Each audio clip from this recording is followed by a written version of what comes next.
మార్కాపురం పట్టణంలోని జిల్లా పోలీస్ కార్యాలయంలో మిషన్ హరితాంధ్ర కార్యక్రమంలో భాగంగా పోలీస్ శాఖ ఆధ్వర్యంలో మొక్కలు నాటే కార్యక్రమాన్ని నిర్వహించారు. ఈ కార్యక్రమానికి జిల్లా ఇన్ఛార్జ్ ఎస్పీ హర్షవర్ధన్ రాజు ముఖ్య అతిథిగా హాజరై పోలీసు సిబ్బందితో కలిసి మొక్కలు నాటే కార్యక్రమాన్ని ప్రారంభించారు.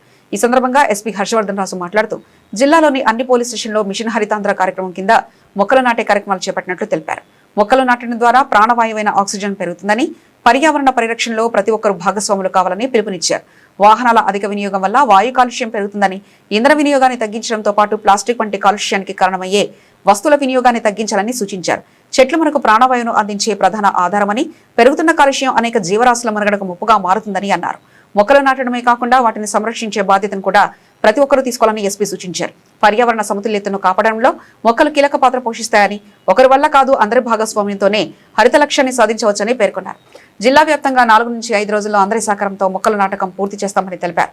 ఈ కార్యక్రమంలో OSD Navajyothi Mishra, DSP Nagaraju, CA Altaf Hussain, Markapuram town SI Viswanath Reddy, police సిబ్బంది తదితరులు పాల్గొన్నారు.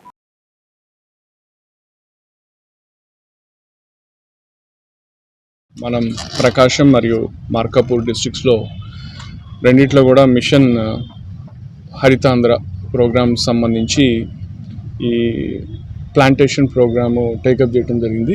ఈరోజు దీని సందర్భంగా అక్కడ ప్రకాశంలోను, ఒంగోలు డిపిఓ వెనక గ్రౌండ్లోను, అట్లాగే ఇక్కడ మార్కాపూర్లో కూడా మనం ఈ మొక్కలు నాటే కార్యక్రమంతో స్టార్ట్ చేస్తున్నాము. దీన్ని అన్ని పోలీస్ స్టేషన్ లిమిట్స్లో కూడా నెక్స్ట్ 4-5 డేస్లో మ్యాక్సిమం నెంబర్ ఆఫ్ ప్లాంట్స్ మనము నాటే విధంగా కూడా అందరికి ఇన్స్ట్రక్షన్స్ ఇవ్వటం జరిగింది. సో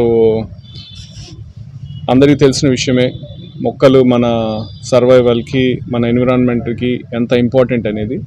సో అందరూ ఇది అంటే ఒక డిపార్ట్మెంట్ సైడ్ నుంచనో లేకపోతే గవర్నమెంట్ సైడ్ నుంచోనే కాకుండా ప్రజలందరూ కూడా దీన్ని అందరి బాధ్యతగా భావించి వాళ్ళు కూడా వాళ్ళ ప్రిమైసెస్లో కావచ్చు, వీలున్న చోటల్లో కూడా అందరూ కూడా మొక్కలు నాటినట్లయితే మనకి పర్యావరణంకు సంబంధించి ఏ విధంగా మార్పులు చెందుతున్నాయి, దాని యొక్క కాన్సిక్వెన్సెస్, దాని యొక్క పర్యవసానాలు ఎలా ఉన్నాయి మనం అందరం చూస్తున్నాము.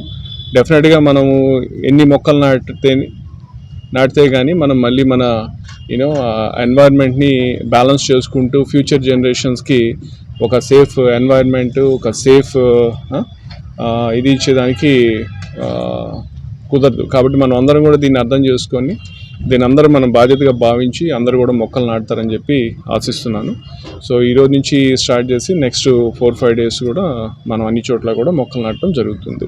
సో దీంట్లో స్కూల్ స్టూడెంట్స్ కావచ్చు, అదర్ కమ్యూనిటీ ఎల్డర్స్ని కావచ్చు, అందరినీ కూడా కమ్యూనిటీని కూడా పార్టిసిపేట్ చేయించి దీన్ని పెద్ద ఎత్తున చేయాలని చెప్పి అధికారులకు కూడా సూచనలు ఇవ్వడం జరిగింది. సో దానికి తదనుగుణంగా రానున్న రోజుల్లో ఖచ్చితంగా దీన్ని పెద్ద ఎత్తున మొక్కలు నాటే కార్యక్రమం చేపట్టడం జరుగుతుంది. ఓకే, సో ఇంకేమన్నా